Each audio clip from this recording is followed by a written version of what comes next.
ქალბატონო პრეზიდენტო, კეთილი იყოს თქვენი მობრძონება რადიო თავისუფლების ვაშინგტონის ოფისში. თქვენ გუშინ მიიღეთ ჯილდო.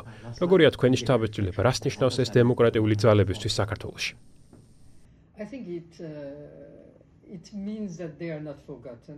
ვფიქრობ, ეს ნიშნავს, რომ ისინი არ არიან დავიწყებულები.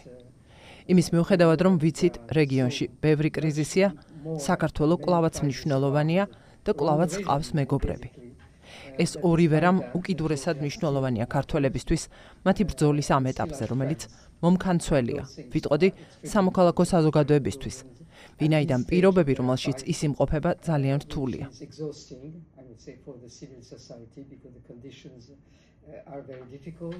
იცით, რომ უკრაინას უკვე 4 წელიწადზე მეტია აქვს ეს საშინელი ომი. საქართველო კი არის ამ სამოქალაქო ომში. სამოქალაქოში იმ გაგებით, რომ ეს არის არასამხედრო აგრესია, რომელიც მომდინარეობს რუსეთისგან და მისი პროქსი მთავრობისგან.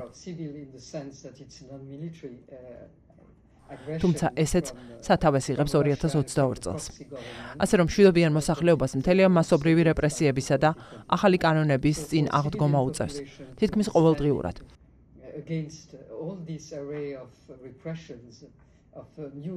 ერთ-ერთი გასულ კვირაში მიიღეს, რომლითაც ისჯება, რაც არ უნდა დაწერო Facebook-ზე ხელისუფლების წარმომადგენლების წინააღმდეგ და ამისთვის პატიმრობასაც ითვალისწინებენ, ისევე როგორც ტროტუარზე დგომისთვის.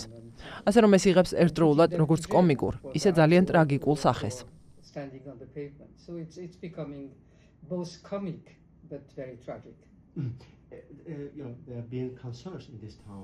ამ ქალაქში, ვაშინგტონში დიდი ხანია აშფოთებთ ის თუ როგორ ეპყრობა ქართული ოცნება ქართულ ხალხს. ვითარება უარესდება. შეგიძლიათ აღგვიწეროთ თქვენს ქვეყანაში ამჟამად არსებული ვითარება. ვითარება დიდად ვეღარ გაუარესდება, ვინაიდან ასობით ადამიანი იმყოფება ციხეში და ისინი ყველანი სრულიად უდანაშაულოები არიან. ისინი სინდისის პატიმრები არიან. არიან ასევე პოლიტიკური პატიმრები, რომლებსაც ცალკე გამოვყოფ, რადგან ისინი არიან პოლიტიკური პარტიების ლიდერები, რაც ასევე არის ძალიან შემაშფოთებელი. მმართველობაში მყოფნი საკონსტიტუციო სასამართლოს მიმართავენ პოლიტიკური პარტიების, ყველა არსებული პოლიტიკური პარტიის სასაკრძალებად. ნახოთ, რამდენად მალე მიიღებს ეს ფორმალურ სახეს. ისინი იღებენ ახალშემზღუდავ კანონებსა და გადაწყვეტილებებს არჩევნების საკითხზე.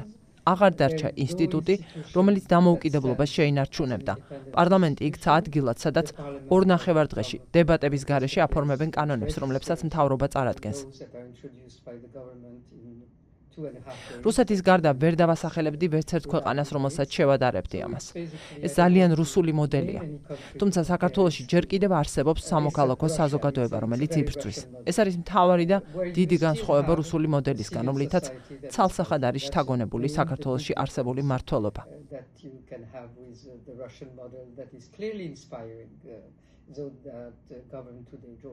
რაც შეეხება ამერიკულ მხარეს, რატომ უნდა აშფოთებდეს ამერიკას ის, რაც საქართველოში ხდება და რატომ უნდა იყოს ამერიკა უფრო აქტიური? თუ კი ირანთან შეთანხმება იმუშავებს და შევაბიჯებთ მშვიდობიან ფაზაში, ეს ნიშნავს, რომ ამერიკა უფრო უნდა გააქტიურდეს სხვადასხვა რეგიონში. არ შეიძლება ამერიკამ უბრალოდ რუსეთის ინტერესებს შესწიროს საქართველო. მთელი დასავლეთი უჭერს მხარს უკრაინის ბრძოლას, რომ არ შესწირონ ის ბატონი პუტინის მორიგ იმპერიალისტურ ამბიციებს, რაც ყველას ძვირი უჯდება. რატომ უნდა დათმონ უბრძოლველად ჩვენმა დასავლელმა პარტნიორებმა საქართველო მაშინ, როცა ის არის შედეგი 30-ზე მეტი წლის ინვესტირების, მხარდაჭერის, ინსტიტუტების შექმნის. საქართველო, რომელიც იყო დემოკრატიული განვითარების ფლაგმანი სულ რამდენიმე წლის წინ, იყო შედეგი სწორედ ჩვენი დასავლელი პარტნიორების ამ ჩართულობის. და უცბად არავინ არაფერს ამბობს და რუსეთი მშვიდად იპყრობს საქართველოს. სწორედ ეს ხდება ახლა. მაშინ აზრს კარგავს ის წარმატებაც, რასაც შეერთებულმა შტატებმა მიაღწია სომხეთსა და აზერბაიჯანთან, რისი დასტურიც ვნახეთ ფაშინიანის არჩევითა და სამშვიდობო შეთანხმებით. ამას აზრი აქვს, თუ კი მთელს კავკასიას ეძლევა სტაბილურობისა და თანამშრომლობის ადგილად ქცევის შესაძლებლობა. მთელი კავკასია კი ვერასდროს იქცევა სტაბილურობის ადგილად მანამდე, სანამ საქართველოში არალეგიტიმური მთავრობა იქნება.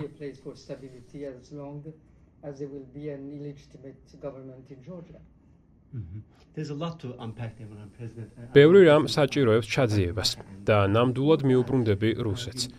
მანამდე თქვენ ილაპარაკეთ საერთაშორისო ყურადღებაზე, რომელიც სუსტდება დემოკრატიულ ძალებთან მიმართებით. როცა საქმე ირანს ეხება, ვაშინგტონში არის ასეთი აღქმა, რომ ქართული ოცნების მთავრობა ცდილობს დასავლელი მოკავშირეების თვალში გადაჭარბებულად წარმოაჩინოს საკუთარი მნიშვნელობა და ამავდროულად შეშფოთებას იწვევს ის, რომ პარალელურად ისინი თანამშრომლობენ ირანის რეჟიმთან. თუ შეიძლება თქვენი შეხედულება რომ გაგვიზიაროთ ვინაიდან, თქვენ ბრძანეთ, რომ თუ კი რეგიონში მშვიდობა დაისადგურებს, აშშ უნდა გააქტიურდეს. თუ კი რეგიონში მშვიდობა დაისადგურებს, უნდა გამოვლინდეს მეტი ინტერესი კავკასიის რეგიონისადმი. ვინაიდან ის არის აქტუალური და მართლაც ცენტრალური მნიშვნელობის ყველაფრისთვის, რაც კი აქ შეიძლება განვითარდეს შავი ზღვის ჩათვლით, რომელიც ხდება მართლაც დასავლეთის, ევროპის ზღვა, რუმინეთის, ბულგარეთის, უნგრეთის და რასაკვირველია უკრაინის გამო, რომელიც ამ ფლანგზეც წინ მიიწევს და დიდი იმედი მაქვს, რომ წარმატებას მიაღწევენ ყირიმში. ამ ყველაფრის გათვალისწინებით არის მნიშვნელოვანი კავკასიის რეგიონი. როცა ამბობთ ქართული ოცნება გადაჭარბებულად წარმოაჩენს თავის მნიშვნელობასო, არ ვიცი ვის თვალში არის ეს ასე. ვერ ვხედავ ამის შედეგს. დიახ, ისინი ცდილობენ ვაშინგტონში ლობირებას, არც თუ ძალიან ეფექტიანი ლობისტების საშუალებით. მაგრამ მათ არ ესმით, რომ შეუძლებელია ერთ მხარეს ლობირებდე და მეორე მხარეს ფლირტი გქონდეს მათსავე მტრებთან. იქნება ეს ირანი თუ ჩინეთი. სინამდვილეში მათ არ გააჩნიათ სტრატეგია. მათი სტრატეგია არის ის, რომ ცდილობენ დაუახლოვდნენ ნებისმიერს, ვისთან დაახლოების უფლებასაც რუსეთი აძლევს. ეს განსაზღვრავს მათ საგარეო პოლიტიკურ სტრატეგიას. ამიტომ იყვნენ ასე შეამხანაგებულები უნგრეთთან, ახლა სლოვაკეთთან და ნებისმიერ ქვეყანასთან, რომელიც მისაღებია რუსი მენტორისთვის. ამასთან დაკავშირებით, თუ შეიძლება გამიზიაროთ თქვენი მოსაზრება კონგრესის კანონპროექტზე, რომელშიც გამოხატულია შეშფოთება ჩინეთის, რუსეთის, ირანის მხრიდან საქართველოზე მზარდი ზეგავლენის გამო. რა უნდა იცოდეს ამ ზეგავლენის ხარისხზე დასავლურმა აუდიტორიამ? მაოცებს ის, რომ ამისთვის საჭიროა კანონმდებლობა. მეგონა დიდ სახელმწიფოს მისთვის სტრატეგიულად საინტერესო ნებისმიერ რეგიონში მიმდინარე მოვლენებზე, დარწმუნებული ვარ, რომ ეს რეგიონის სტრატეგიული ინტერესის საგანს წარმოადგენს, წინააღმდეგ შემთხვევაში ამერიკა არ დახარჯავდა მილიარდობით დოლარს ამ რეგიონის განვითარებისთვის, ამ ქვეყნების დამოუკიდებლობის აღდგენის შემდეგ. რომ ასეთ ქვეყნებზე უკეთ დასაკვირვებლად მას სჭირდება კანონმდებლობა. უკეთესად დასაკვირვებლად არამხოლოდ ირანთან, ჩინეთთან, ან რომელიმე სხვა ამერიკისა და ზოგადად დასავლეთის მიმართ არამეგობრულად განწყობილ ქვეყანასთან კავშირების კუთხით, არამედ როგორც ნაცრისფერ ზონაზე. ვინაიდან დღეს საქართველო იქცა ნაცრისფერ ზონად. არ ვიცი, უკანონო რესურსების მოპოვების თვალსაზრისით თუ იმ მხრივ, რომ აქ ყველაფერი შეიძლება მოხდეს. აქ ადამიანებმა შეიძლება აიღონ პასპორტები უვიზო მიმოსვლის გამოსაყენებლად და რომელიმე კრიმინალს ან რომელიმე ირანელს შეუძლია საქართველოს პასპორტის გამოყენება, რომელიც ჯერაც კარგი პასპორტია. აქ არის კრიპტოვალუტა, რომელსაც ვერავინ აკონტროლებს. საქართველოს პორტებში შემოდის რუსეთის ჩრდილოვანი ფლოტის გემები. საქართველოს აქვს რუსეთთან საზღვარი, რაც ინტენსიურად გამოიყენება. ამას წინათ პირველად დააკავეს პირი, რომელსაც რუსეთში მიკრონაწილები გადაჰქონდა. თუმცა ჩვენ ყოველდღიურად ასობით რეისი გვაქვს რუსეთთან და წარმოიდგინეთ, როგორი სახის კონტროლი სჭირდება იმის დადგენას, სინამდვილეში რა ხდება. კრიმინალური ბანდები რუსეთიდან, რომლებიც დაკავშირებული არიან ხელისუფლებასთან, ძალიან იოლად და თავისუფლად ჩამოდიან საქართველოში. ასე რომ ამ რეგიონს ცენტრალური მნიშვნელობა აქვს. ყველაფერი, რაც ხდება სომხეთში, აზერბაიჯანში, აგრეთვე ცენტრალურ აზიასთან კავშირები, ძალიან დამოკიდებულია საქართველოს სტაბილურობაზე და სტაბილურობა ვერ მიიღწევა ასეთი მთავრობის, რეჟიმის ხელში.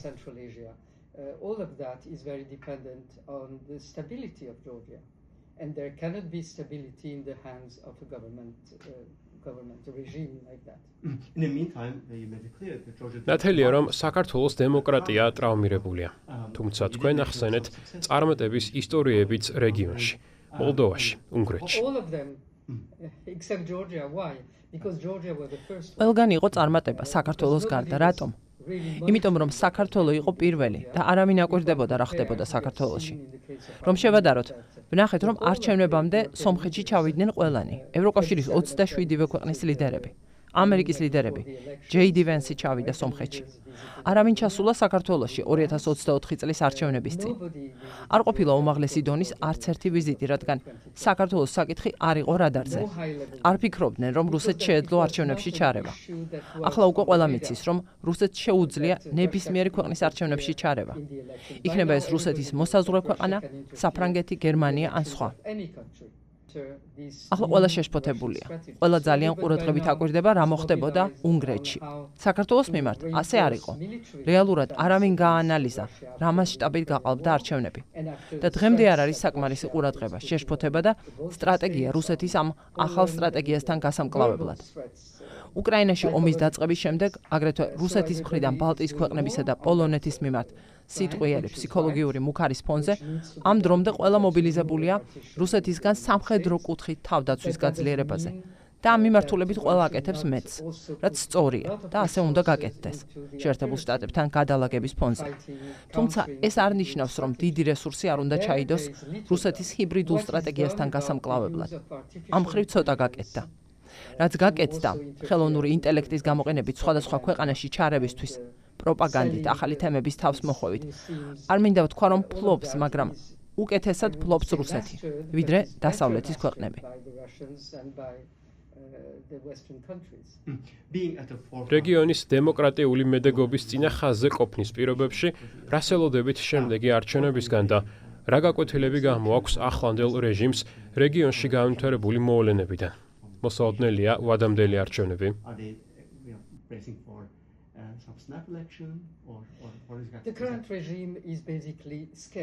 მოქმედი რეჟიმი შეშინებულია. ვინაიდან ის უყურებს პუტინს და ხედავს, რომ ის აღარ არის გუშინდელი პუტინი, ძლიერი ხელი ევროპაში. და მას თავისი პრობლემები აქვს. ასე რომ ხერხემალი შერყეულია. დიახ, ისინი ცდილობენ ცოტა ვაშინგტონს დაელაპარაკონ. მოვისმინე, რომ რაღაც ნაბიჯების გადადგმას ცდილობენ ევროკავშირთან. მაგრამ მეორე დღეს ისინი შეურაცხყოფენ ევროპელებს. შემდეგ დღეს იტყვიან, რომ ტრამპი თავად არის deep state და რომ რუბიო მატყუ არაა. ასე რომ რთულია მათ მოქმედებებში რაიმე თანმიმდევრულობის დანახვა. თუმცა ასევე არ შეგვიძლია გამოვრიცხოთ, სწორედ იმიტომ, რომ სუსტები არიან და შიგნით დაყოფილები, ლამის ყოველდღე აპატიმრებენ თავიანთსავე ხალხს, რაც ძალიან უცნაურია, შესაძლოა აყვნენ ცდუნებას და დანიშნონ ვადამდელი არჩევნები, იმ ფიქრით, რომ ოპოზიცია ძალიან დაყოფილია, რომ ყველა ინსტრუმენტი ხელთ აქვთ და იმის გამო, რომ საზოგადოებრივი აზრის კვლევებით იციან, რომ მხარდაჭერა უკვე ძალიან სუსტია და ყოველდღიურად მცირდება. ასე რომ დიახ, მათ შესაძლოა იფიქრონ, რომ უმჯობესია ახლა ჩაატარონ არჩევნები, ვიდრე 2 წელიწადში. და არჩევნების დანიშვნა შეიძლება იყოს კარგი გზავნილი ურთიერთობების დასალაგებლად მათთან, ვინც ვახსენე. ამას ვერ გამოვრიცხავთ. ვფიქრობ, მეორე მხარეს ამისთვის მზად არ ვართ და ვიტყოდი, ეს არის მათი მთავარი უპირატესობა. მათ ეს იციან. არ ხართ მზად ვადამდელი არჩევნებისთვის? ახლა არაფრისთვის არ ვართ მზად. ვადამდელი იქნება თუ არა ვადამდელი. და ეს სავსებით გასაგებია, რადგან არ გაგვაჩნია მკაფიო პერსპექტივა. ყველა სხვადასხვა მიმართულებით მოძრაობს. გვჭირდება სტრატეგიის შემუშავება. ვფიქრობ, სრულიად ნათელია, რომ რეჟიმის ბუნების გათვალისწინებით ასეთ რეჟიმთან საბრძოლველად და მის დასამარცხებლად საჭიროა ერთიანი ეროვნული ფრონტი. თუკი არჩევნებში შეხვალ ჩვეულებრივ რეჟიმში, როცა ცალკეული პარტია ცდილობს ამრჩევლის ამა თუ იმ ნაწილის მოხიბლვას, რაც მომავლის საქმეა და ეს მომავალი იმედი მაქვს მალე მოვა.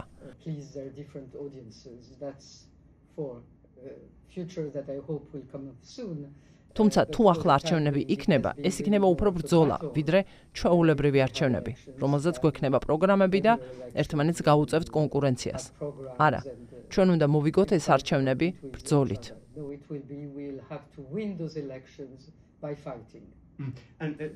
ნება მომეცით ერთი შეკითხვაც დაგისვათ. რა მყისიერ, მოკლევადიან ან გრძელვადიან ნაბიჯებს მოელით დასავლეთისგან, კერძოდ აშშ-სგან, საქართველოს დემოკრატიის გადასარჩენად, რუსეთის და როგორც ბრძანეთ, ირანისა და სხვების ზეგავლენებთან გასამკლავებლად. რაც შეეხება ჩვენს საჭიროებებს, ჩვენ არ ვამყარებთ იმაზე, რომ ვიღაც სხვა გადაარჩენს ჩვენს დემოკრატიას. რეჟიმს როცა შევცვლით, დაგვჭირდება მხარდაჭერა ინსტიტუტების, ეკონომიკის აღსადგენად, რომელიც ღრმა კორუფციაშია ჩაფლული, ღია კორუფციაში და ეს აღარ არის დაფარული.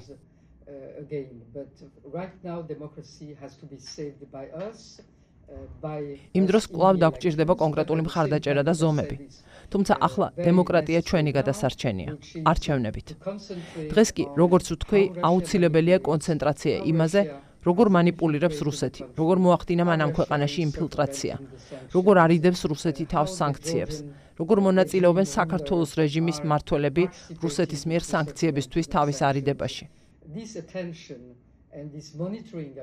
ამ სახის ყურადღებაა საჭირო და მონიტორინგი იმისა, რა ხდება საქართველოში გეოპოლიტიკურად. დემოკრატია ჩვენი საქმეა. ეს არის ჩვენი პარტნიორობის პასუხისმგებლობა. ვინაიდან ჩვენ არ გავგვაჩნია ამისი საშუალებები. საქართველოს სამოქალაქო საზოგადოებას დაკვირვების, მონიტორინგის და იმის ცოდნის არანაირი საშუალება არ გააჩნია, როგორ იყენებენ საქართველოს ტერიტორიას მის გარშემო მყოფები.